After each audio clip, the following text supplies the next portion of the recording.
அறிவு சார்ந்த பெரியோர்களே, ஆராய்ச்சியாளர்களே,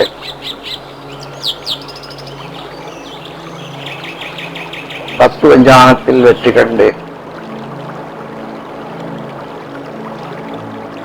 ஞானியர்களாக திகழும் பேராசிரியர் பெருமக்களே, உங்களோடு நானும் இந்த விழாவில கலந்து கொள்கிறேன். இந்த விழா என்ன விழா என்று கேட்டால், இறைநிலையே அதனுடைய பயணத்திலே ஏற்படுத்திக் கொண்ட ஒரு இடம். ஒவ்வொரு இடமும் மேன்மை பெற்றதுதான். இந்த இடம்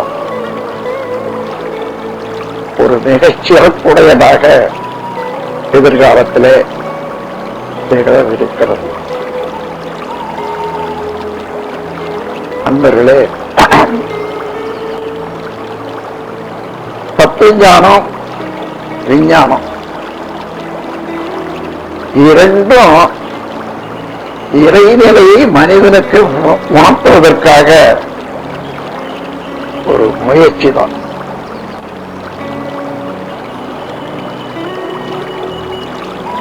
நீங்கள் அனைவரும் உண்மை உணரும் போது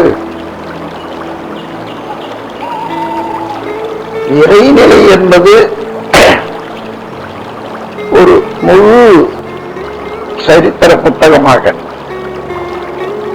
இறைநிலை என்பதை ஒரு சரித்திர நூலாக எடுத்துக்கொண்டால் அதிலே வரக்கூடிய ஒரு சாப்டர், ஒரு பகுதியும் ஒரு பேராசிரியராக விளங்குகிறாய். உங்களிடம் பயிற்சி பெறும் அன்பர்கள் அனைவரும் ஒவ்வொருவரும் ஒரு தலைப்பு, ஒவ்வொரு பொருளை விளக்க வேண்டுமானால் தலைப்பு கொடுப்பாங்க. அந்த தலைப்புக்குள்ளாக படிக்கிற ஒவ்வொரு வார்த்தையும் நீங்கள் ஆராய்ந்து கண்ட உண்மைகள், அதை கேட்கும் ஒவ்வொருவரும் அதில் உள்ள எழுத்துக்கள். எதை பிரிப்பது?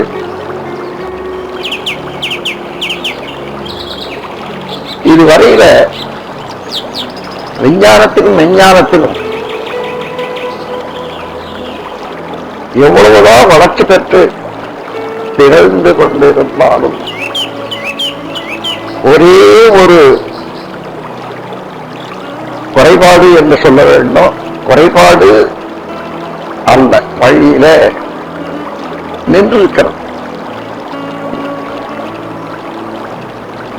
சாதாரணமாக பக்தி மார்க்கத்தை தழுவியவர்கள் இறைவன் உலகத்தை படைத்தான் என்பார்கள்.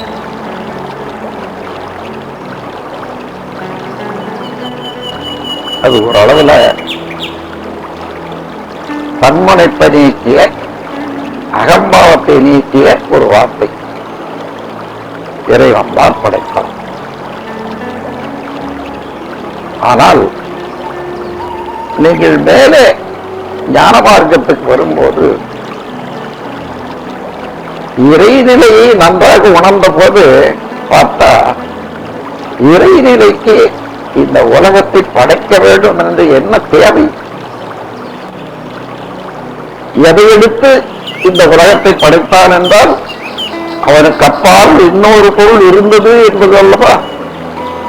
அப்படியே இல்லையே.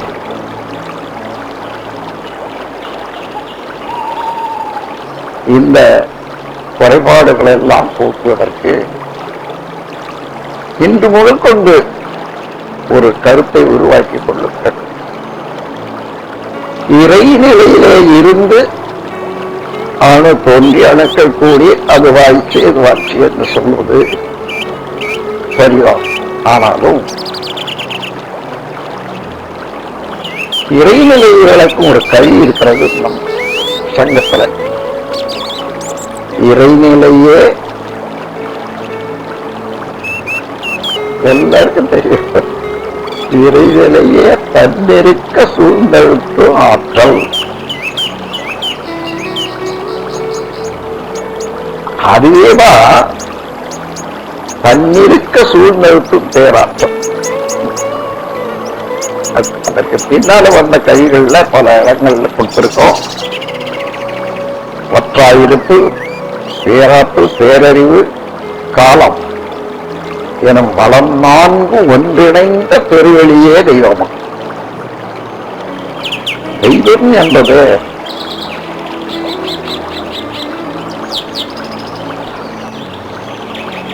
ஒரு பெற்றவர்கள் இல்லாத போது இந்த பிள்ளைகளை யார் வேணாலும் எடுத்து வளர்க்கலாம். அதுபோல தெய்வம் என்ற ஒன்றை எல்லாரும் கையாண்டு இருக்கின்றார்கள் இந்த உலகத்தில். ஒவ்வொருவரும் ஒவ்வொரு விதத்தால்.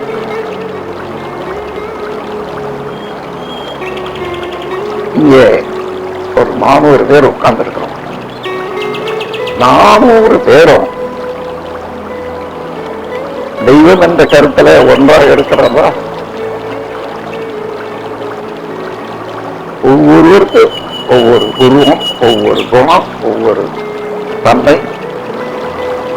தெய்வத்துக்கு படைத்து அதுதான் தெய்வம் என்று எடுத்துக் கொண்டிருக்கிறோம்.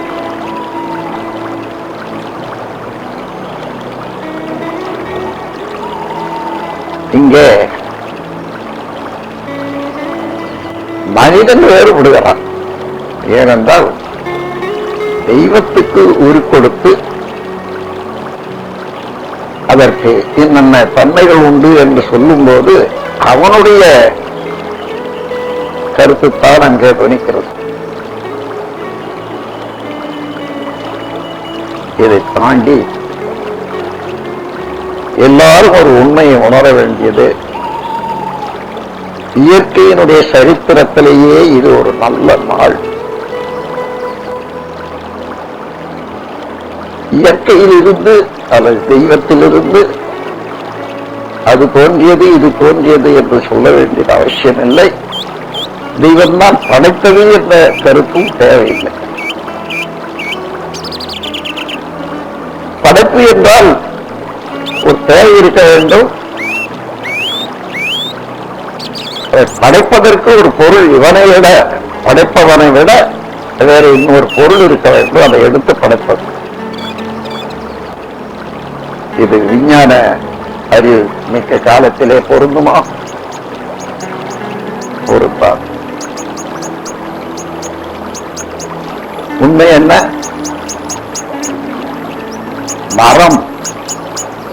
மரத்திலே இருந்து, விதையிலே இருந்து மரம் தோன்றியது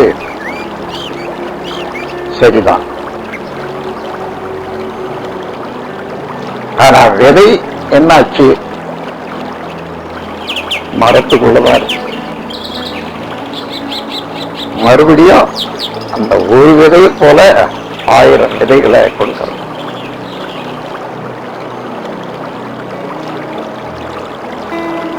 இதற்கு விதையில் இருந்து மரம் தோன்றியது என்ற போது விதையே மரமாச்சிட்டோம்னா அதுதான் டிரான்ஸ்பார்மேஷன், தன்மாற்றம். இந்த தன்மாற்றம் என்ற தத்துவம் இன்று பிறந்ததாக ஆழியார் அரி திருக்கோயிலே பிறந்ததாக வைத்துக் கொள்ளும். தன்மாற்றத்துக்கும் படைப்புக்கும் வித்தியாசம் உண்டு. சத்தம் வருகிறது. வள்ளுவர் கூறியது சுவை ஒளி ஊறு ஓசை மாற்றம் நன்ற ஐந்தின் வகை தெரிவான்கட்டே உலகு என்று சொல்லிட்டார். அதற்கு மேல தமிழ்ல விளக்கம் கொடுக்க முடியவில்லை. அதனால்தான் முதல்லயே இறைநிலையை பற்றி விளக்கும் போது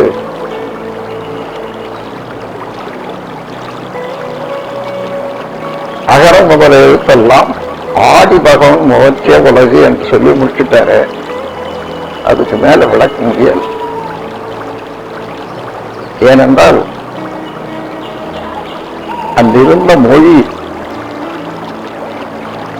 இறைநிலையை விளக்குவதற்கு ஏற்ற அளவுல அதை உணர்ந்தவர்கள் அதை உணர்த்திய வார்த்தைகளால சொல்ல முடியல. மொழியும் அந்த அளவுல வேறல. இக்காலத்துலதான் தன்மாற்றம் என்பது உண்டாச்சு. எப்படி தன்மாற்றம்? இறைநிலை தன்னிருக்கத்தினாலேயே தன்னை நெருக்கிக் கொண்டு தூளாகியது. நாம பார்க்கிறதெல்லாம் ஒன்றுமில்லாத தெரியுத காரணம் என்னன்னா, ஒரு சிறிய அவ்வளவு சிறிய பொருள் அந்த புகழ் அவைகளெல்லாம் நிறைந்து இருந்த போதிலும் கூட அங்க அது எத்தனை அடைகிறது என்று பாருங்க. ஆங்கிலத்தை ஒரு வார்த்தை புழுடு என்று சொல்வார். தமிழ்ல அதுக்கு சரியான வார்த்தைகள் வழக்கத்தில் இல்லை. வாய்மப் பொருள், வாய்மப் பொருள் என்று சொல்லும்போது இரண்டு தன்மைகளை நீங்கள் அதற்கு கொடுத்து பார்க்க வேண்டும். எந்த இடத்திலேயும் ஊடுருவி பாயக்கூடியது என்பது ஒன்று. எந்த பொருளையும் அதிலே ஊடுருவி பாய அருளாற்றலுடையது. இதை ஆங்கிலத்தில் பெர்மியபிலிட்டி அல்லது பெர்மியபிள் என்று சொல்வார்கள். தன்னிலே ஊடுருவி பாய்கிறது. இன்னொன்றிலே ஊடுருவி பாயும் போது பெனிட்ரேட்டிவ் என்று சொல்றோம். இந்த இரண்டையும் வைத்துக் கொண்டு பாருங்க. அதைத்தான் இப்ப சுத்த வெளி என்று சொல்லுவோம். சுத்த வெளி என்றால் ஒன்றுமே இல்லையே. இந்த குழப்பம் எதுக்காக சொல்லுங்க?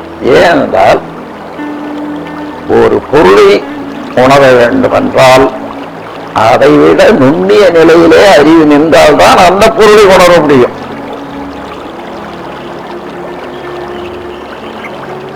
எந்த பொருளை உணர்கிறோமோ அந்த பொருள் மனதை தூக்கி அந்த நிலையிலே நிறுத்தி உணர செய்யும். அப்பொழுது இதுவரையில நாம் தொடர்பு கொண்டு உணர்ந்த பொருட்கள் எல்லாம் ஸ்தூல தேகம், பிசிக்கல் பங்கன்ஸ், எத்தனையோ அணுக்கள் கூடியது. அந்த அணுக்களுக்கு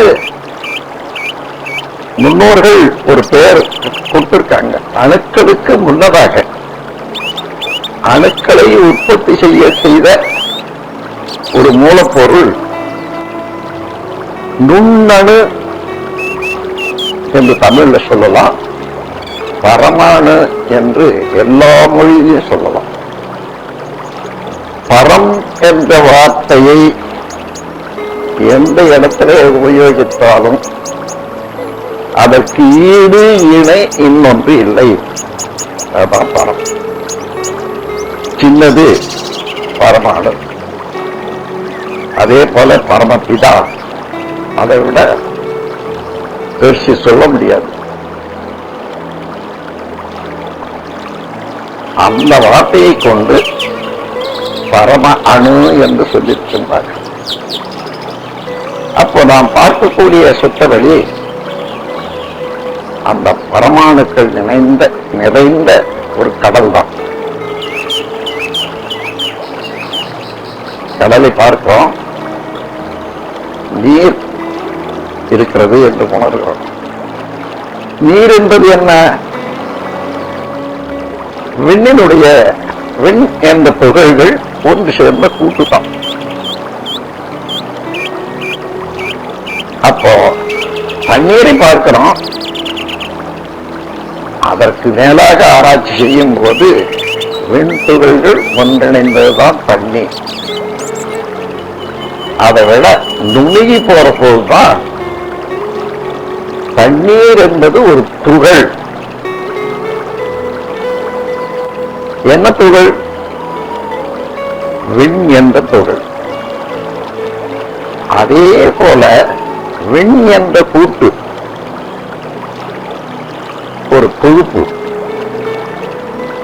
அதை விட நுணுகி நான் ஏதாயிலும் நின்று பார்ப்போமா இதுவரையில?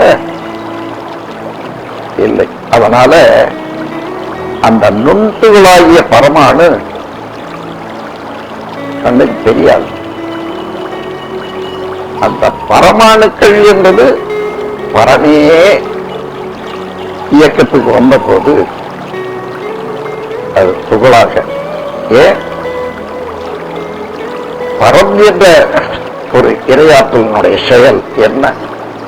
பன்னிருக்கம். அதுக்கு வேற இன்னொரு இருக்கமோ வேற இன்னொரு ஆற்றலோ இல்லை. தானே எல்லா ஆற்றலையும் உடையதாகினால தன்னிருக்க சூழ்நிலைக்கும் பேராற்றல். தன்னையே இருக்கிக் கொள்ற போது தானே துகள்களாகிறது. அந்த துகள்கள் தான் பரமாணு என்று சொல்லும். பரம் நுண்ணிய மூலக்கூறாக அவைகள் சேர்ந்து, ஏனென்றால் அது தன்னிருக்கத்தில் இருந்து வந்ததனால மீண்டும் அதே இறைநிலையானது சூழ்நிறுத்திக் கொண்டிருக்கும் போது ஒன்று சேருகிறது. ஒவ்வொரு அணுவும் பரமாணுவும் தன்னையே தானே வேகமாக சுற்றி கொண்டிருக்கிற போது இன்னொன்று அதோட கலக்க முடியாது. தனித்தனியாகத்தான் இருக்கும். ஏன்? இந்த சுழற்சியினாலே ஏற்படக்கூடிய அலை மற்றொன்று ஒரு அளவில் தள்ளி நிறுத்தப்படும். அந்த சுழற்சியே ரிப்பல்சிவ் ஃபோர்ஸ் என்று சொல்வாங்க ஆங்கிலத்தில். விலக்கும் சக்தி. இப்ப விண் என்பது என்ன? இறைநிலையினுடைய முன்பகுதி. இறைநிலையே தான் இயக்கத்துக்கு வந்த நிலை. அதே முன்பகுதி விரைவாக செல்லும் போது அதை போல இன்னொன்று கிட்ட ஒட்ட முடியாது. அந்த சுழற்சியினாலே பிரிச்சே வச்சிருக்கு. அது காரணம், எந்த இடத்துல இரையாற்றல் நெருக்கம் அதிகமாகுதோ அதுக்கு ஒரு அளவுல தான் நிற்கும். அதன் பிறகு மலர்ச்சி இருக்க ஆற்றல் மலர்ச்சி ஆற்றலாக மாறிவிடுகிறது. இதற்கு உதாரணம் வேணுமானால் அடியில ஒரு கோண்டி ஒரு தவளை இருக்கிறோம். நிறையுது. நிறைந்த பிறகு என்ன ஆகுது? அது எட்ட வழிந்து.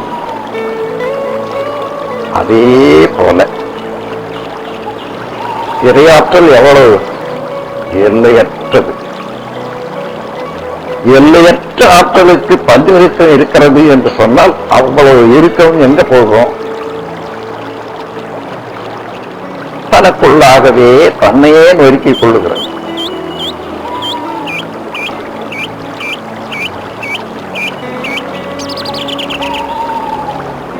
இது ஒரு முக்கியமான திருப்பம் நமது தத்துவத்தில்.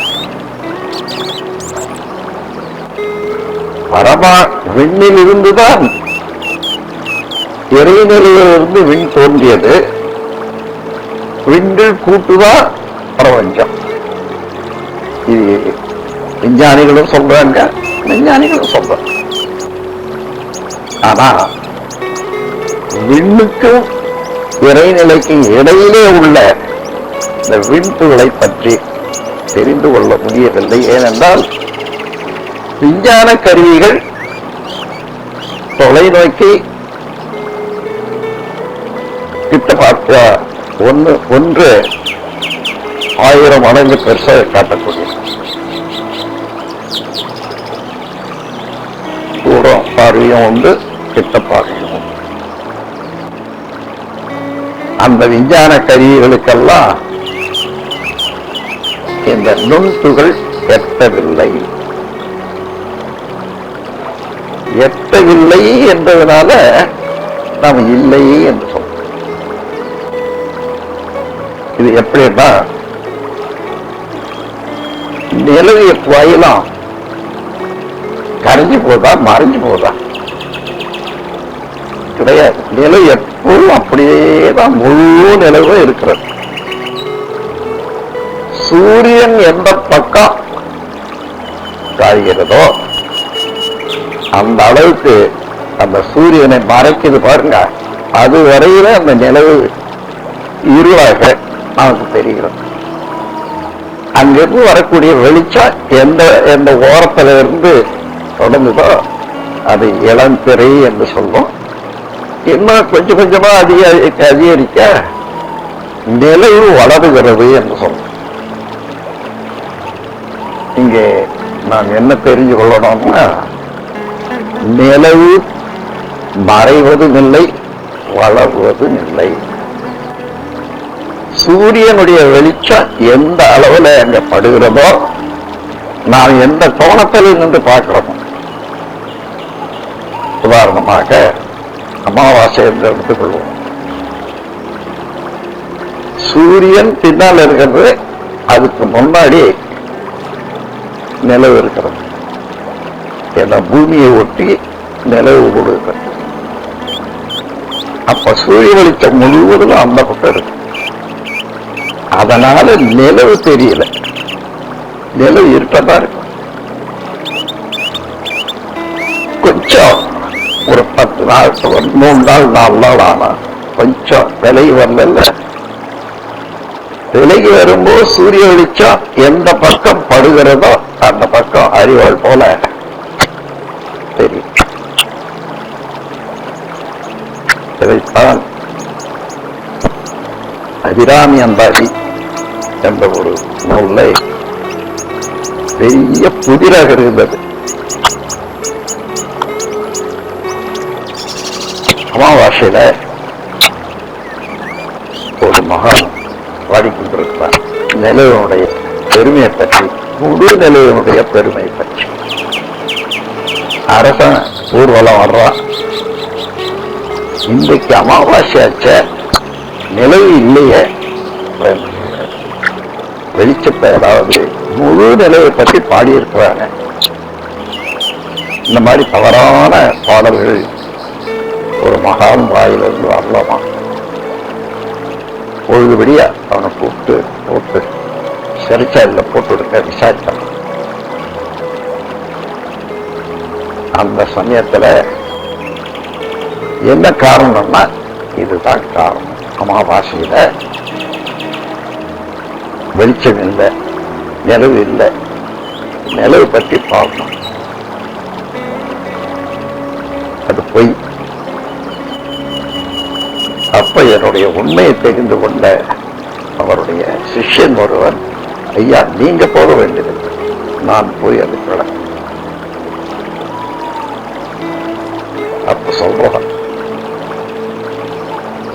என்ன தவறு செய்தார்? அமாவாசை அன்று பூரணச்சந்திரனாகவே அதை நிலவை வச்சு பாடியிருக்காரு. மக்களுக்கு குழப்பம் இல்லையா? இல்லை. எப்படி? நீங்க நிலவை எந்த பக்கம் இருந்து பார்க்கிறீர்களோ அந்த பக்கத்துல சூரிய வெளிச்சம் படல. அதே நிலவுக்கு பின்பக்கம் போய் பாருங்க, சூரிய வெளிச்சம் முழுக்க இருக்கும். நாம் இருக்கிற இடம், அதை அனுமானம் செய்யக்கூடிய சக்தி சாதாரண மக்களுக்கு இல்லை, மகான்களுக்கு இருக்குது. சூரியனுக்கு, அதாவது நிலவுக்கு அப்பாறு நின்று அதை பார்க்கக்கூடிய அகக்காட்சியில அவங்க பாடியிருக்க. ஒண்ணு நடந்த அரசும் அவனுக்கு விடுதலை செய்துவிட்டு மன்னிப்பு கேட்டுக்கொண்டான். அதுதான் அபிராமி அந்தாதியத்தை விட வரக்கூடிய ஒரு உண்மையான விளக்கம். அன்பர்களே, அம்மாதிரி நாம் ஒரு பக்கம் பார்க்கிறோம், இன்னொரு பக்கம் தெரியும். எந்த பொருளை தெரிந்து கொள்ள வேணுமானாலும் அதை விட தெரிந்து கொள்ளக்கூடிய அறிவு நுண்மையாக மாறணும். அப்போ எந்த பொருளை நோக்கி உணர்ந்து கொள்ளணும் என்று மனம் நிற்கிறதோ அந்த மனமே அந்த பொருளாக மாறி வச்சது.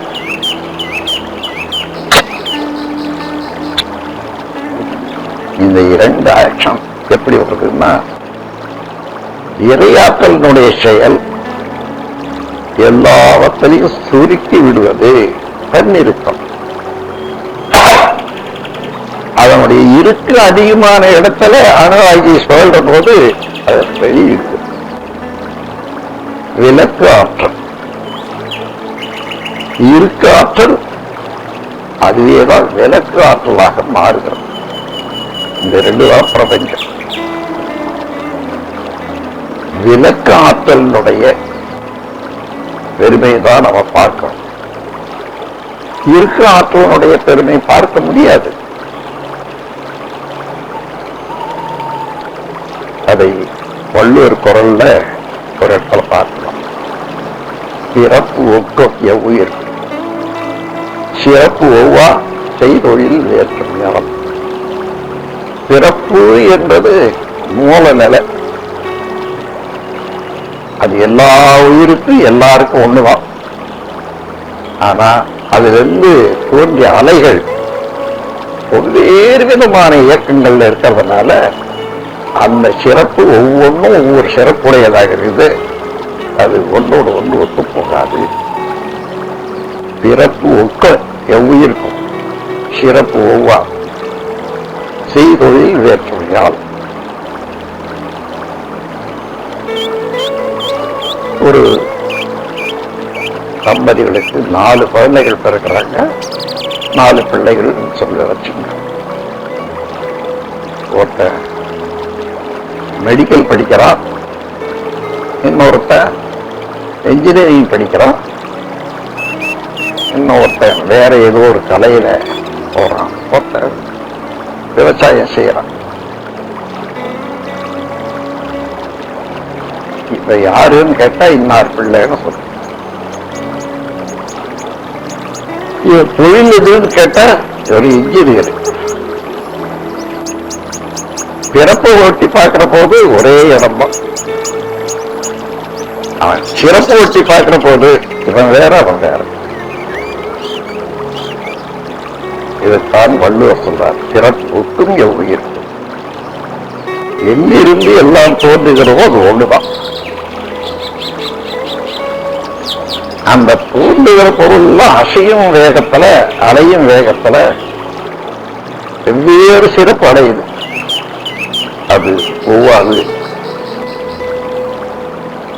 நண்பர்களே, நீங்கள்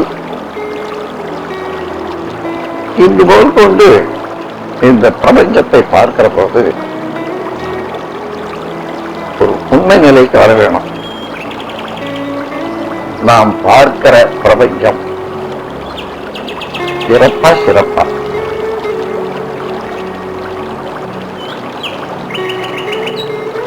பிறப்பு என்றால் ஒரே போகம், சிறப்பு என்றால் அவனுடைய அலை.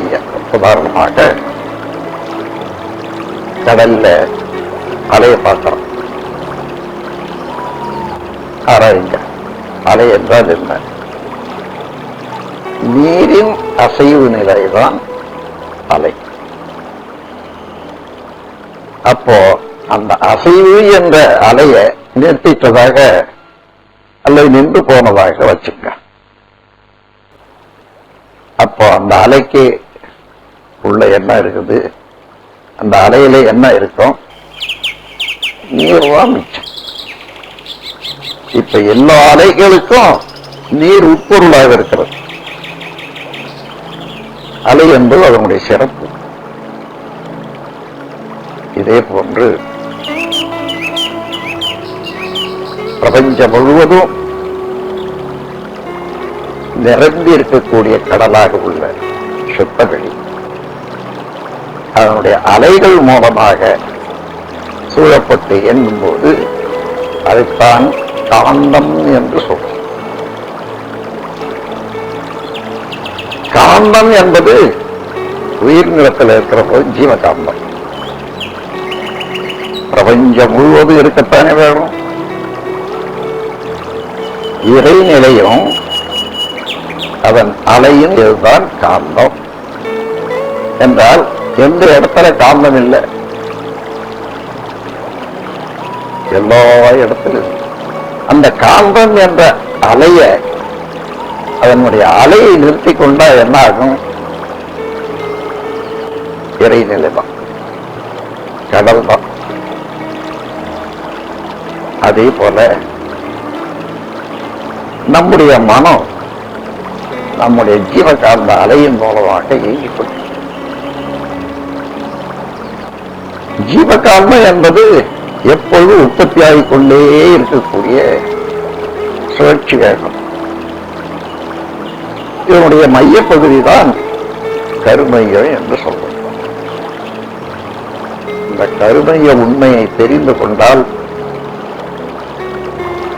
இறைநிலையும் உண்மையும் தெரிஞ்சு கொள்ளலாம். நம்முடைய அறிவின் தரம் எங்க இருக்கிறோம் தெரிஞ்சு கொள்ளலாம்.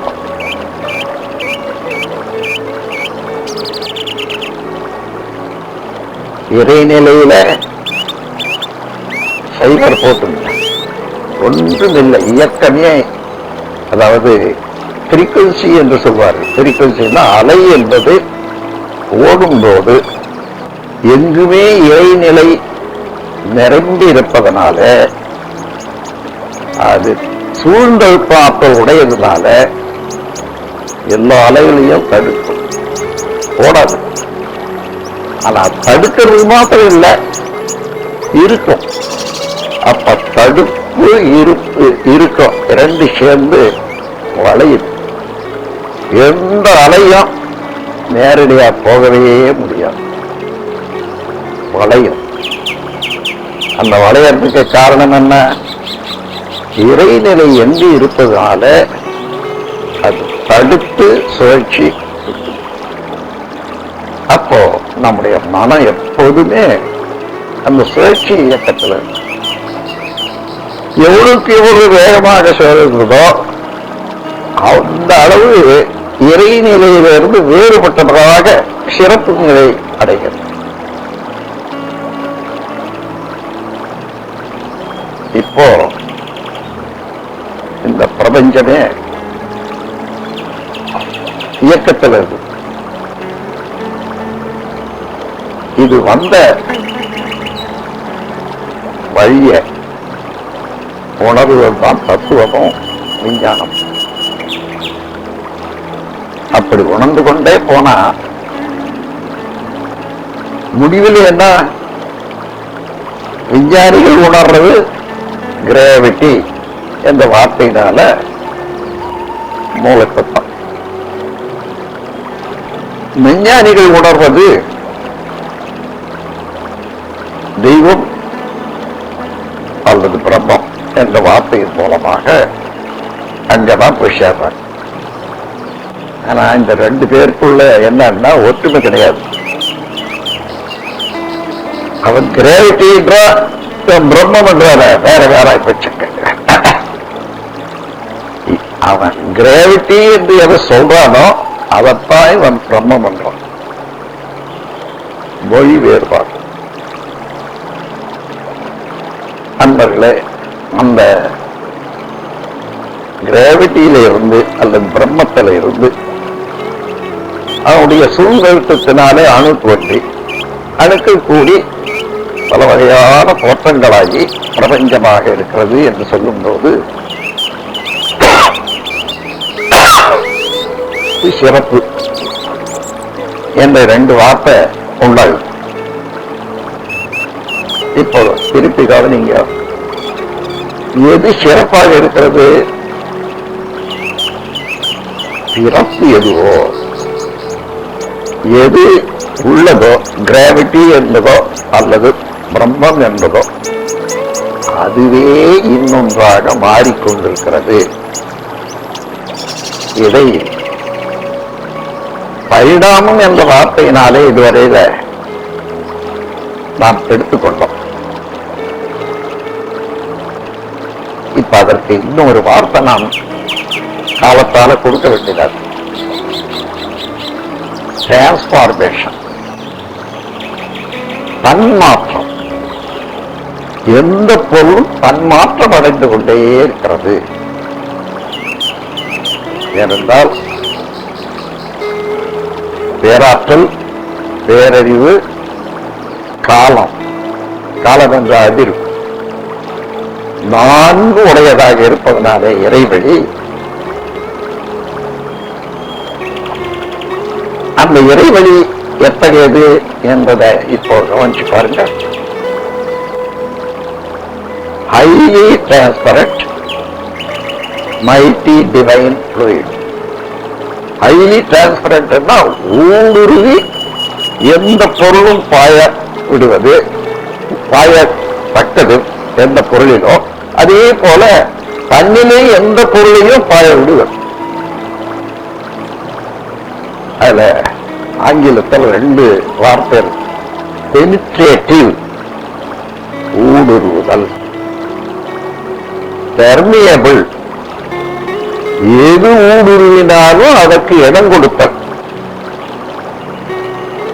இந்த இரண்டுக்கும் ஒத்ததாக இருக்கக்கூடிய புலிடு, அதாவது பாய்ம பொருள் எதுவோ அதுதான் தெய்வ நிலை. அப்ப இந்த பாய்ம பொருள் என்ன? பேராற்றல், பேரறிவு, பற்றாயிருப்பு, காலம், 4 தன்மைகளுடையதாக இருப்பதனால அந்த பாய்ம பொருள் எதுவுமாகும். பற்றாயிருப்பு, அதுல இருந்து எவ்வளவுதான் வந்தாலும் அது அழியாது, குறையாது. இத தமிழ்ல சான்ஸ்கிரிட்ல பூரணம்னு சொல்லுவாங்க. இன்னொரு வார்த்தை அட்சயம் என்று சொல்வாங்க.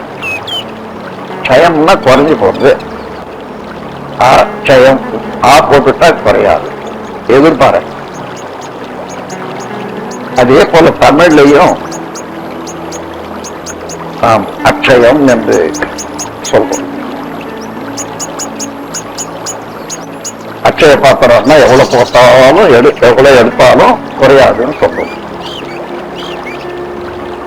அதனால பற்றாயிருப்பு, இப்படி உற்பத்தியான பொருட்கள் எல்லாம் எங்க இருக்கிறது?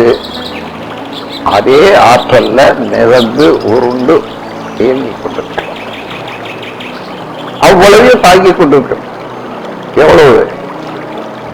சூரியனையும் பூமி எடுத்துக்கொள்ளுங்க, எவ்வளவு எடை இருக்கும்? இந்த 2 எங்கே இருக்கின்றன?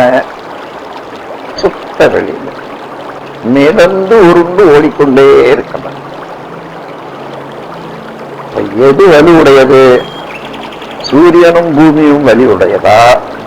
இதை 2ஐயும் நடக்க விட்டுக் கொண்டு இருக்கிறதே சுத்த வெளி வலி உடையதா? அப்படி நாம் பார்க்கக்கூடிய பிரபஞ்சத்துல பார்க்கக்கூடிய எல்லா பொருளையும் தாங்கிக் கொண்டிருப்பதனால பேராற்றல். அது மாத்திரமல்ல, பேரறிவு. இந்த உடலுக்கு உற்பத்தியானா அது நடைபெற வேண்டுமே.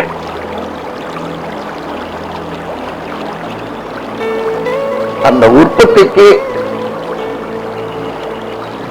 மூலத்துல எல்லாம் இருக்குது, பேராற்றல், பேரறிவு, காலம் எல்லாம் இருக்கு. ஆனா அப்பப்போ ஒரு ஜீவன் உற்பத்தியாதான் அது வாழும் காலம் வரைக்கும் உங்களுக்கு தேவை. அது அப்பப்போ உணவு தேர்மா கிடைக்குமா? உலகம் உற்பத்தி ஆச்சு. உலகத்தில் தோன்றுவதுதான் ஜீவராசிகள். ஓரறிவு மாற்றம். அத்தனை ஜீவராசிகளுக்கும் அது பிறக்கும் முன்னதாகவே வேண்டிய உணவை படைத்து, அதாவது உற்பத்தி செய்யறதுக்கு இருப்பு வச்சுடுது பாருங்க. இதுதான் பேரறிவு. ஒரு குழந்தை வயிற்றுல உற்பத்தி ஆச்சு, வளருது. அந்த வளர்ச்சியை பார்த்தீங்கன்னா ஆச்சரியமா இருக்கு.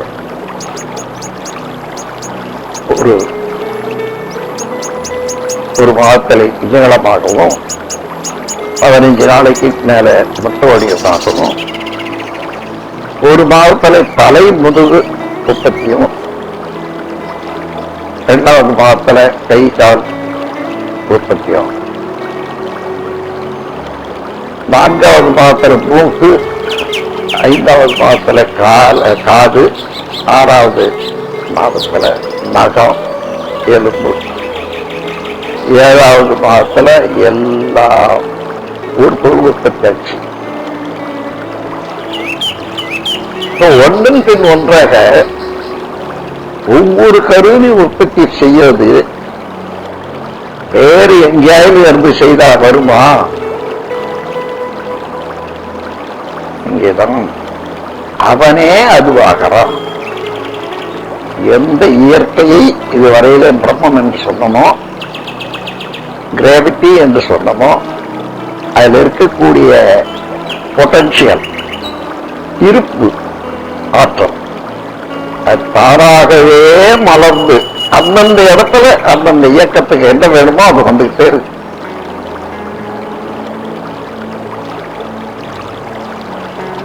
ஒரு குழந்தையை பெற்றெடுத்தாச்சு. இந்த குழந்தையில இருக்கக்கூடிய உறுப்புகள்ல ஏதேனும் ஒன்றை செய்ய தெரியுமா ஒரு மனிதனுக்கு? செய்தங்களா? செய்ய முடியாது. இறைநிலையே அதனால எந்தெந்த உருவத்துக்கு எப்படி வேணுமோ அதை அமைச்சு கொள்றதுக்குரிய அமைப்பு இருக்கிறது. அந்தந்த இடத்துல அது எதுவும் உற்பத்தியாகும். ஒரு பெண் குழந்தையானால் கருப்பை அமைந்து விடுகிறது. எப்போ பிறக்கிற போது அமையலன்னா பிற்காலத்தில் வருமா? அங்கு எப்படி அமைந்திருக்கிறது? அதன் பிறகு வயதுக்கு தக்கவாறு அந்த கருப்பையினுடைய அமைப்பு இயக்கமும் அவ்வப்போது ஏற்றபடி மாறிக்கொண்டே இருக்கிறது பாருங்க. அதுதான் கான்சியஸ்னஸ், அறிவு, பேரறிவு. எந்த இடத்துல என்ன வேணுமோ அதுக்கு தக்கவாறு அதை உற்பத்தி செய்து அதை இயக்கிக் கொண்டிருப்பது. அதனால இறைநிலைக்கு வற்றாயிருப்பு, பேராற்றல், பேரறிவு, காலம். காலம் என்பது அது. அந்த அதிர்வாலதான் இவ்வளவு நடக்கும். எத்தனை அதிர்வு இந்த மரத்துக்கு உண்டாச்சின்னு சொன்னா அதுதான் அது மரத்துக்கு வயது. அப்போ ஒரு அதிர்வுக்கு எவ்வளவு காலங்களா மனிதன் கணிச்சான். காலத்தின் நுண்ணழகு கண் சிமிட்டும் நேரம். எதுக்கும் ஒரு நுண்ணழகு இருக்கணும். அதுதானே சேர்ந்துதானே அது நாம் பார்க்கிறோம். அந்த நுண்ணிய அழகு, காலத்தின் நுண்ணழகு கண் சிமிட்டு நேரம். அதான் நுண்ணழகு. இதில் ஏற்படக்கூடிய அதிர்வு எத்தனை கூடுகிறதோ அது தக்கவாறு அந்தந்த பொருள்ல மாற்றம் ஏற்படும். அதனால காலத்தை இந்த தென்னாடு பக்கமெல்லாம் காலம் என்னதை காலம் சொல்லுவாங்க. காலம் இன்னொரு வார்த்தை சான்ஸ்கிரிட்ல இயமம் என்ற தவறாக நடந்து வர்றது இயமம். ரெண்டி வச்சு காலன் என்ற ஒரு வார்த்தையும் யமன் என்ற ஒரு வார்த்தையும் நகர விகுதி வச்சு கொடுத்துட்டான். தமிழ்ல நாம் காலம் சொல்றது காலம். அந்த காலம் என்றது வடநாட்டுக்கு போனீங்கன்னா எல்லாமே ஈ வரும். காலி. அப்ப காலி வேற காலம் வேற இல்லை. மொழியினுடைய அமைப்பு தான். நண்பர்களே, நாம் வேறு வேறாக இருக்கிறதாக நினைக்கிறோம். உலகம் ஒன்றுதான். அந்த உலகத்தில் தான் எல்லாரும் தோன்றியிருக்கோம். அதிலேயே வாழறோம், முடிகிறோம். அது வரைக்கும் நீர் தேவை இருக்குது. இந்த உலகத்துல நீர் ஏற்கனவே உற்பத்தியாகி இருக்குது.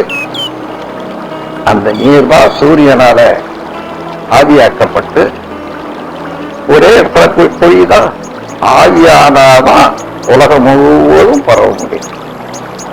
அங்கங்கே குளிர்ச்சி ஏற்படுற இடத்துல நீராக மாறி அந்த நீர் தான் எல்லாரும் சாப்பிடுறோம் இல்லையா? யானையும் பூனையும் சிலந்தியும் எல்லாம் அந்த நீர் தான் சாப்பிடும். இங்க ஒரு பெரிய எந்த நடக்குது பாருங்க. எந்த பொருளையும் ஜீரணிச்சிடுற மாதிரி இல்லை. தண்ணியை மாத்திரம் ஜீரணிக்க முடியாது. அப்படி தண்ணீர் ஜீவங்கள் ஜீரணிச்சுட்டா இது வரைக்கும் இருக்குமா? இருக்கவே இருக்காது. ஆனா தண்ணி மாத்திரம் வெளியே போகுது. அப்படியே எப்படி மூத்திரமா, வேர்வையா, எச்சிதா, தண்ணீரா வெளியே. அப்படி வெளியேற தண்ணி எல்லாம் எங்க போகுது? பூமியில தானே சொல்லுது. பூமி வாங்கி மீண்டும் மழை பெய்தால் இவ்வளவு தண்ணீரும் அதனுடைய கலங்கத்தோடு உப்போடு சேர்ந்து கடல்ல போய் சேரும். ஆதியில கடல் உற்பத்தி ஆகும்போது உப்பு இருக்காது. ஏன்னா சுத்த நீர். இப்ப எவ்வளவு உப்பு வந்திருக்குது? இந்த உப்புலாம் என்ன அர்த்தம்? ஜீவராசிகள்ல இருந்து போன உப்பு தான். மூத்தத்துல இருந்து வேறு. அப்போ ஒரு சம்பளம் தண்ணி சாப்பிட்டோம்னா எத்தனை கோடி ஜீவராசிகள் மூத்திரம் அதுல இருக்கு பாருங்க. ஐயோ, இதை தெரிஞ்சுட்டு இனிமே தண்ணி குடிக்கிறது இல்லை தீர்மானம் பண்ணிட்டாதீங்க.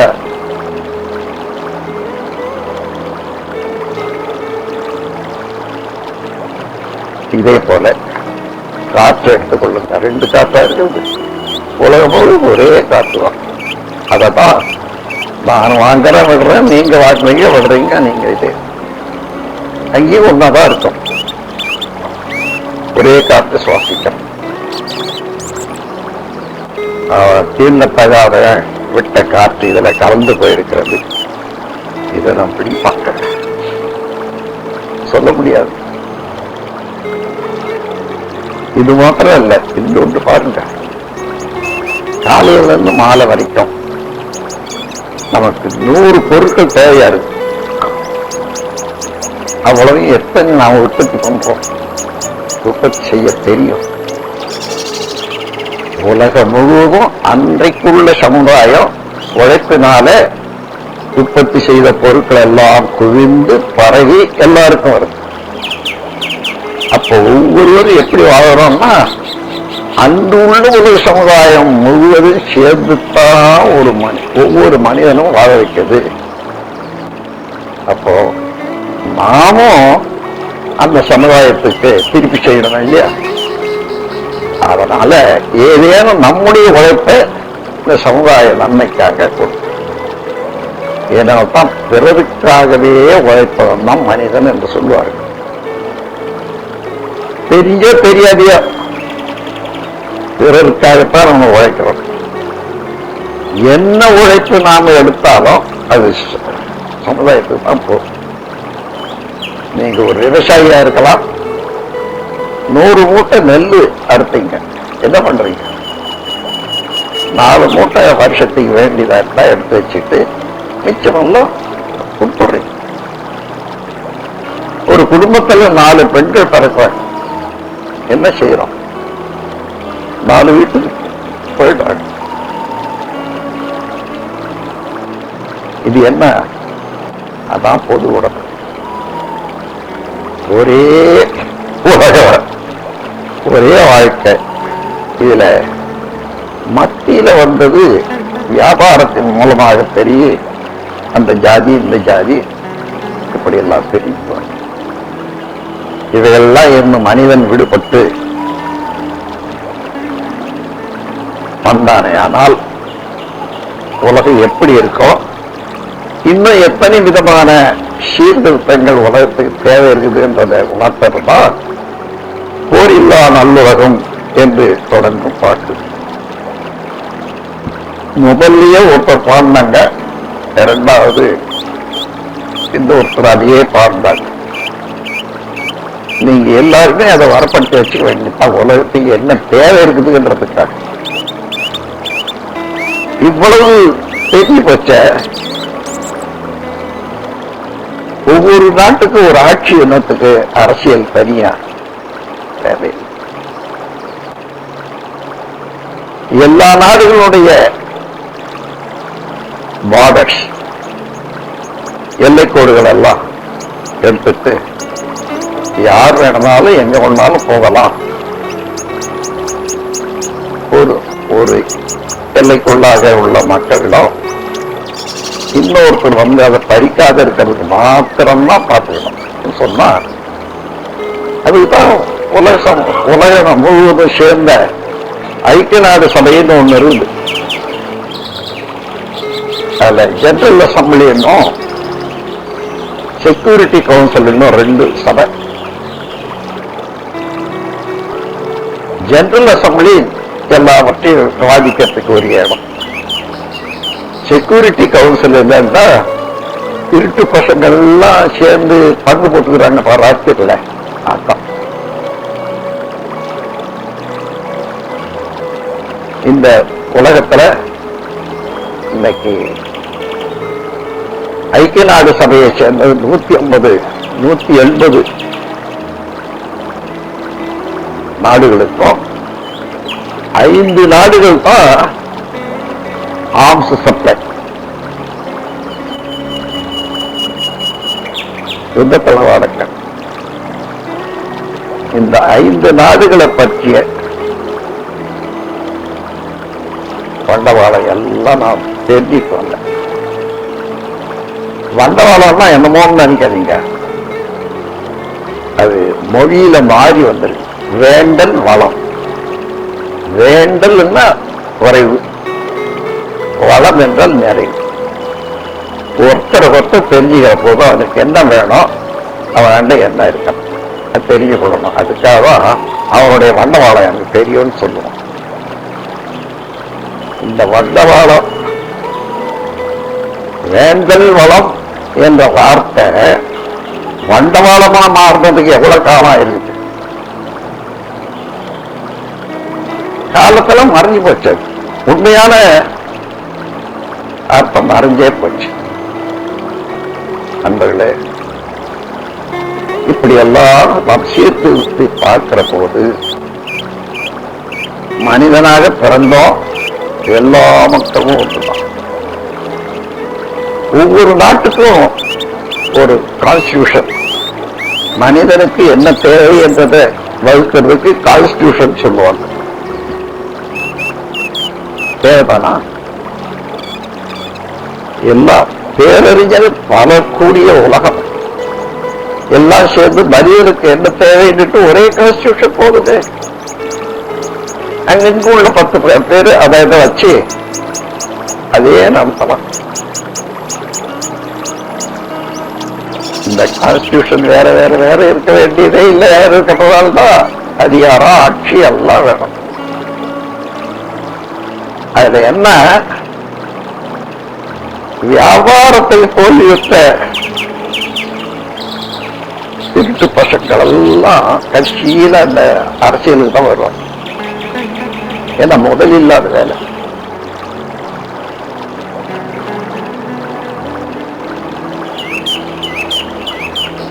அரசியல் ஆதிக்கம் இருக்கிறது. ஆட்சி செலுத்துவதற்கு சட்டங்கள் செய்யலாம். செய்த சட்டத்தையே அடியோட மாற்றலாம். சபையை வந்தால் அதை நீக்கிடலாம். இவ்வளவு பெருத அரசியல் ஆதிக்கத்தில் இருப்பதனால தான் இன்னைக்கு எல்லாம் அரசியல்ல போயிடுறாங்க. அரசியல் என்ன மனிதனுடைய தேவையை நிறைவு செய்யறதுக்கு ஒரு குழு, அந்த எண்ணத்தோட அரசியல் நடத்துற காலம் வந்ததுன்னா இந்த மாதிரி கூட்டங்கள் கூட தேவையில்லை. எல்லாரும் எல்லாம் தெரிந்தவர்களாகவே நடந்து கொள்ளலாம். அதிகமா தெரிந்து கொள்ள வேண்டியதே இல்லை மனிதனாக நடந்து கொள்றதுக்கு. இன்று நீங்க உட்கார்ந்து இருக்கீங்களே, 2 விஷயத்தை சொல்றார் சுருக்கி. இதைத்தான் வேதங்கள் கூறுகின்றன, பெரியோர்கள் சொல்லி வச்சாங்க, மதங்கள் கூறுகின்றன. என்ன,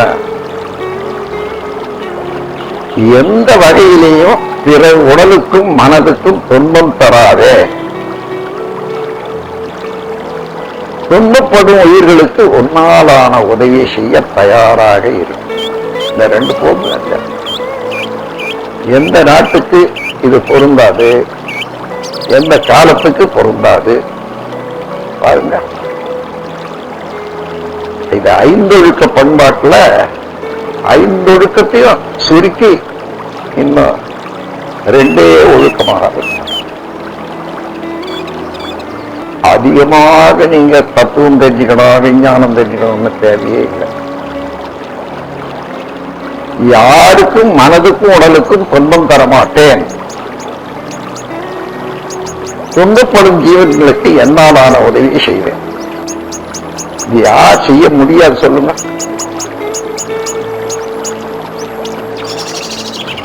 நம்மிடத்திலேயே இது தத்துவம் இருக்கிறது, விஞ்ஞானம் இருக்கிறது, பண்பாடு இருக்கிறது, எல்லாம் இருக்கிறது. நம்ம 2 சொற்களுக்குள்ள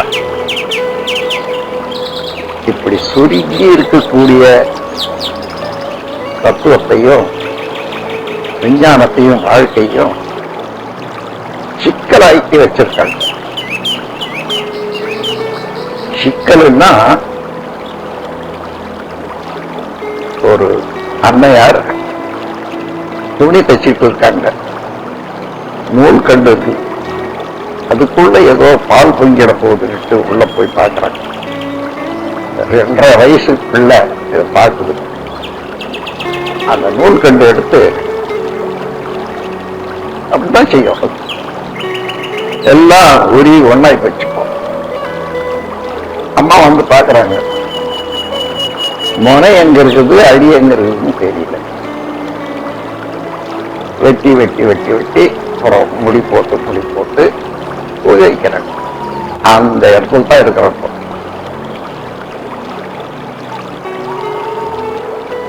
நாம தெரிந்து கொண்டிருக்கிறோம், வாழ்ந்து கொண்டிருக்கிறோம்னா அந்த அம்மா போட்ட முடிதான். அதை விட்டு உண்மையான உணர்வான இறைநிலை உணர்ந்தால், இறைநிலையில 2 இருக்க முடியுமா? ஒரே கேள்வி. உலகம் முழுக்கும் எத்தனை பேர் இறைநிலைய சொல்றாங்க? கடவுள்னா என்னன்னு கேட்டு பாருங்க. அப்படியே அவங்க சொல்றதெல்லாம் பாத்தீங்கன்னா இறைவன் தான் எல்லாருக்கும் எல்லாம் கொடுக்குறான்றது தெரியும். சரி, அப்பேற்பட்டவனுக்கு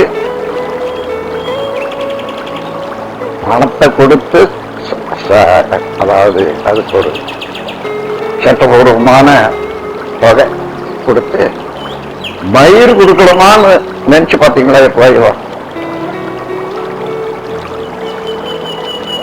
எப்பேற்பட்டது இறைநிலை, இந்த பிரபஞ்சத்தையே தனதாக கொண்டது. அதுக்கு போய் சோறு கூழ் அது இது பழம் எல்லாம் வாங்கி கொடுக்குறோம். 100 தேங்காய் உடைக்கிறேன்னா பராப்படுறீங்க. தேங்காய் எல்லா தேங்காயும் அவனுக்குத்தானே. பிரபஞ்சத்தையே அவனுடைய வளர்ச்சி, அவனுக்கு சொந்தமான எல்லா பொருளும். அதே எடுத்து இன்னும் கூட நான் பார்க்கிறேன், ஒரு ஐயர் ஒரு இதை செய்வார். வெள்ளத்துல ஒரு பிள்ளையார் பிடிச்சிருப்பார். கொஞ்ச நேரம் பொறுத்து அது சுத்த கிள்ளி வச்சு படைப்பார். இதை தவிர நாம் என்ன செய்யறோம்? கடவுளுக்கு என்ன தேவையோ தேவை உண்டா? தேவையில்லை. கடவுளுடைய மகாசக்தி எந்த செயல் செய்தாலும் அதுல விளைவாக வருகிறது கடவுள் தான். கடவுளை தவிர்த்து வேறு ஒன்று வர முடியாது. சத்தத்தை யாரும் உற்பத்தி பண்ணல, ஆனா தட்டின உடனே சத்தம் உண்டாங்க. இப்படி ஒவ்வொரு செயலையும் செயலுக்கு தகுந்த விளைவு உண்டாகும். இந்த ஒரே எண்ணம், ஒரே ஆராய்ச்சி, ஒரே தெளிவு, இந்த செய்தா என்னது விளையும். அதை விட என்ன அறிவு வேணும்? அந்த முறையிலே ஒருமைப்பாடாக மனித குலத்தை நோக்கி நாம் ஒவ்வொருவரும் ஒருவருக்கு ஒத்து உதவியும் வாழ வேண்டும் என்ற பெருநோக்கம் வர வேண்டுமானால் இறைவன் மனிதனை படைக்கல, இறைவனேதான் மனிதனாகவும் வந்திருக்கான். இறைநிலையே தன்னிருக்க சூழ்நிலைக்கும் பேராற்றல் இதன் திணிவு மடிப்பு விழ சோழுன்னும் விண்ணாம். நிறைநிலையில் விண் சோழ நெருக்குகின்ற உரசல், நிலைவெளியில் எழுப்புகின்ற நேரலைகள் காந்தமாம். மறைபொருளாம் காந்தம் தன் மாத்திரைகள் கைவகை. மலைக்காதீர் விண்கூட்டம் மாபூதம் 5 5 பூதங்கள் சொல்றேன், ஒண்ணும் இல்லை. விண்களுடைய கூட்டத்துல எவ்வளவு நெருக்கமாக இருக்குதோ அது தகுந்தவாறு 5ஆ பிரிச்சாங்க. அதனால விண்கூட்டத்துல அந்த நெருக்க வித்தியாசத்துக்கு தகுந்தவாறு அந்த 5 பௌதீக பிரிவுகள். இதுதான் தத்துவம். இவர்களுக்காக யாருக்கும் காசு கொடுக்க வேண்டியதே இல்லை. சுயமா சிந்தித்து உணரலாம். இறைநிலை உட்பட மனித மன வரையில உணர்றதுக்கு ஒரே ஒரு வழி என்னன்னா, இறைநிலையில அதாவது வளர்ச்சி இல்லை, இயக்கமாக, அதாவது அலை இன்னும் உற்பத்தி ஆகுது. அது உற்பத்தி ஆகிற போதுதான் இறை துகளாகுது. அந்த அலை எத்தனை ஃப்ரீக்வன்சி, எத்தனை நிமிஷத்துக்கு எத்தனை சொல் வருதோ அந்த அளவு இறைநிலையின் தன்மையிலிருந்து வேறுபடும். அதை நெருங்கணும். நாம் தவத்தில் என்ன செய்யறோம்? பொன்னல் யோகத்துல மனதை இறைநிலையோட இணைக்கும். 14 to 40 cycle per second. அதுதான் உடல் இயக்கும் போது நம்முடைய மன அலையினுடைய சொல் விரைவு. இதை விஞ்ஞானிகள் உணர்ந்து கண்டுபிடிச்சாங்க. அதே புலன் இயக்கத்தை தாண்டி வந்துட்டீங்கன்னு வச்சுங்க, மாறி போச்சு. ஆல்பா வேவ் அமைதி அலை 8 to 13. இன்னும் அதை தாண்டி வந்தது இல்லாத பிரபஞ்சம் முழுவதும் விரித்து நோக்கி பார்க்கிறீங்க. இன்னும் குறையும். தீட்டாவே சொல்லுவாங்க 3 to 7 வரையில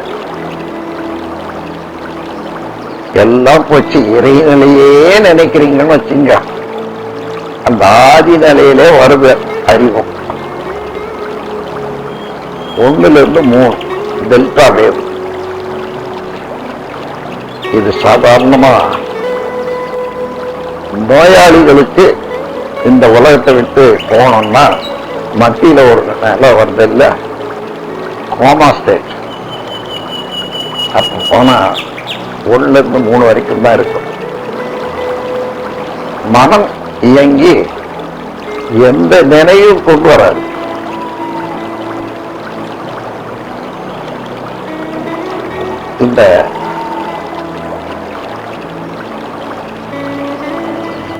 இந்த மாதிரி ஒரு மன அலை நீளத்தை சொல் விரைவை குறைத்துக் கொள்ளக்கூடிய பயிற்சி, அதுதான் நம்முடைய தவம். காந்தம் என்ற ஒரு ஆற்றல் மனமாக இருக்கிறது.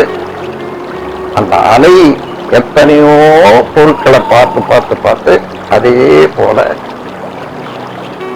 அந்த அலை வரும்போது அதே நினைவு, அதே காட்சி. அப்போ நாம் செய்த செயல்கள் எல்லாம் எங்க இருக்கிறது? 14 to 40 cycle per second. 14 to 40 வரையில தான் எல்லா செயலும் செய்திருக்கோம். அதுல இருக்கிற வரைக்கும் திருப்பி திருப்பி அதே எண்ணங்கள் அதே செயல்கள் வரும். அதிலிருந்து மாற்றம் பெற்று தூய்மை அடைய வேணுமானால் அந்த ஃப்ரீக்வன்சி, அந்த அலை நீளத்திலிருந்து சுருங்கிக் கொள்ளும். தவம் எடுக்கிற போது என்ன செய்யறோம்? புலன்கள் வேலை செய்யும். அதனால அதுல இருந்து விடுபடும் போது ஆல்பா வேவ் 8 to 13 வரைக்கும் வரும். அங்க செய்த செயல்கள் எல்லாம் இங்க வராது, நினைவு வராது. இங்க ஆராய்ச்சி செய்து முடிக்கிறதெல்லாம் நினைவுல வரும். அதே நிலை வரும்போது அதுல இருந்து இன்னும் குறையிற போது இன்னும் தூய்மையாக நுண்மையாக பேரியக்க மண்டலம் முழுவதும் விரும்பி நோக்கக்கூடிய அளவுக்கு வரும். கடைசியாக இறைநிலை, துரியாதீதத்துல இறைநிலையோட மனம் ஒன்று போதுதான் துரியாதீதம். அப்படி நம்ம மனதையே எல்லா ஃப்ரீக்வன்சிக்கும் கொண்டு வந்து பழகி கொள்றதுக்கு வேற ஒரு பயிற்சி இல்லை உலகத்துல, இந்த குண்டலினி யோக தியானத்தை விட. அதை செய்து வர்றீங்க. ஆனால் முறையாக செய்தா எந்த எந்த பொருளை உணர்றதோ அது தகுந்தவாறு நமக்கு நம்ம பயிற்சியே இடம் கொடுத்து அதுக்கு அட்யூன்மெண்ட், அதுக்கு ஒரு இணக்கப்படும். அதனால தவத்தை ஒழுங்கா செய்து தத்துவத்தையும் தெளிவாக உணர்ந்து கொண்டு இறைநிலை ஒன்றுதான். அதிலிருந்து அது பிறந்தது இது பிறந்தது வேண்டாம், அதுவே எல்லாமாக மலர்ந்திருக்கிறது. கடல் இருக்கிறது, கடல்ல எத்தனையோ விதமாக ரசாயனங்கள் இருக்கு. அதுல இருந்து ஒரு கை தண்ணி எடுத்துங்க, கடல்ல என்னென்ன இருக்கிறதோ அதெல்லாம் எழுதியிருக்கு. அதே போல இறைநிலை என்ற கடல்ல இருந்து அந்த உற்பத்தி தானே எல்லாம். நீங்கள் யாரு, நான் யாரு?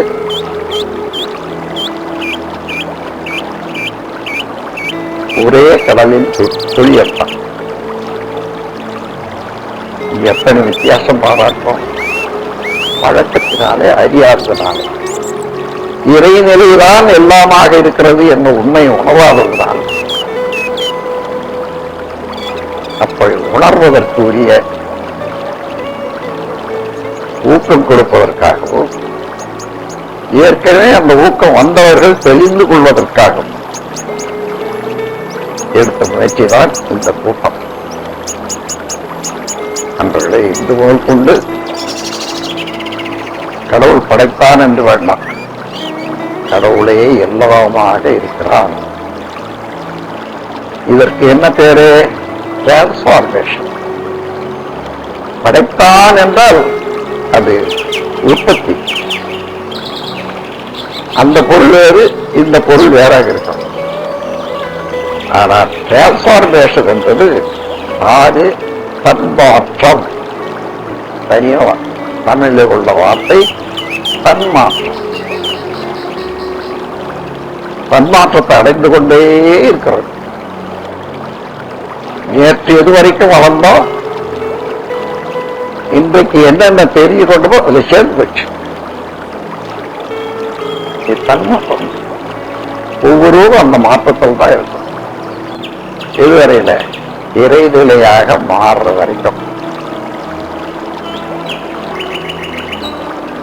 இறைப்புகள் சேர்ந்து விண்ணாச்சு. விண்டு சுழற்சியினாலே அதுல உள்ள இறைப்புகள் எல்லாம் காந்த சக்தியாக மாறி போகுது, வெளியே வருது. அழுத்தமா ஒளியா, ஒலியா, சுவையா, மனமாக தன்மாற்றம் தான் அடையுது. ஆனால் தன்மாற்றம் அடைந்த பிறகு இறைப்புகள் என்னாச்சு? இறைவனாய் போச்சு. இல்லவே இல்லை. விளக்கில இருந்து வெளிச்சம் வருது. வெளிச்சத்துல அந்த அழுத்த காந்தாற்றமா வெளிச்சமாக மாறுது. மாறிட்ட பிறகு இறைநிலை. இப்படி எங்கே தோன்றியதோ அங்கே முடிந்து கொண்டிருக்க. இந்த உண்மையை உணர்ற போது ஒவ்வொருவரையும் பார்த்தா, ஒவ்வொரு பொருளையும் பார்த்தா இறைநிலை என்னுடைய தன்மாற்றம் தான் என்ற நினைவு வந்துட்டேனால் எப்படி இருக்கும்? ஒருத்தருக்கு ஒருத்தர் தீமை செய்ய வேண்டும், துன்பம் கொடுக்க வேண்டும் என்ற எண்ணம் உண்டாகும்.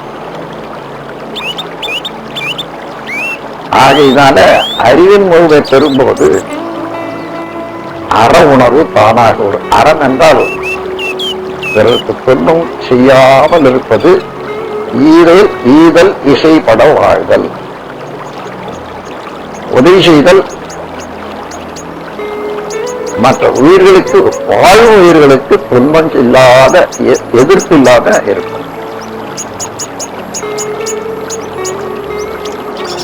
இந்த இரண்டு குணங்களையும் பெறுவதற்காக எங்கும் போக வேண்டியதில்லை. இறைநிலையே எல்லாமாக இருக்கிறது, நானுமாக இருக்கிறேன். வேத வாக்கியம் என்ன? தத்துவம் அசி. தத்துவம் அசி, அது நீயாக இருக்கிறாய். வேறுபடலையே. அதுக்கப்புறம் அவனுக்கு சந்தேகம் வருது. உடல் இருந்தா உடலை சொல்றியா? உள்ளம் வேறு வேற தானே இருக்குது, ஆன்மா வேற வேற தானே இருக்குது. இல்லை, அகம் பிரம்மாஸ்மி. அகம் உள்ளமும் பிரம்மமே தான்.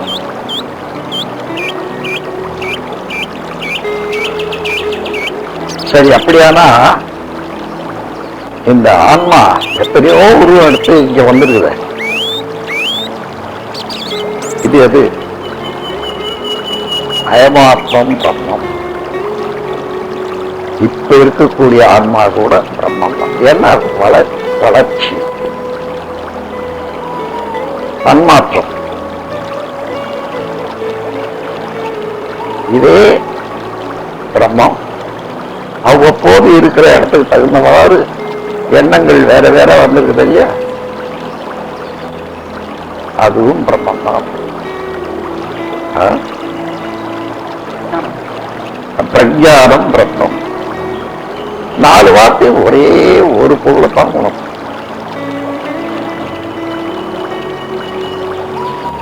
என்று முதற்கொண்டு நீங்கள் எல்லாம் முழுமை பெற்ற ஞானிகளாக பிரகாசிக்க வேண்டும். இந்த ஞானம் ஒவ்வொரு நாளும் ஒவ்வொரு செயலையும் மறவாது இருக்க வேண்டும். அவ்வளவுதான். அப்ப என்னாச்சு, எந்த பொருளிலும் என்னை காண வல்லவன் ஞானோ ஆன நான் விட்டு நீங்குவதில்லை என்று பகவத்கீதையில கடவுளை சொன்ன மாதிரி ஒரு அறிவாளி சொல்லியிருக்கார். எந்த பொருளை பார்த்தாலும் இப்ப என்ன, இறைநிலையினுடைய மலர்ச்சி, மலர்ச்சியும் தொடர்ச்சி. அவ்வளவுதானே, வேறுபடல. இந்த வேறுபாடற்ற ஒன்றாக காண்பதே காட்சி என்ற வார்த்தைக்கு அர்த்தம் தெரிந்து கொண்டு நீங்கள் எல்லோரும் உலக சகோதரர்கள் என்ற முறையில மனதை உயர்த்திக் கொண்டு வாழ வேண்டும். உங்களோடு நானும் இருக்கிற வரைக்கும் இந்த பெரிய அமிர்தத்தை சுவைக்க வேண்டும்.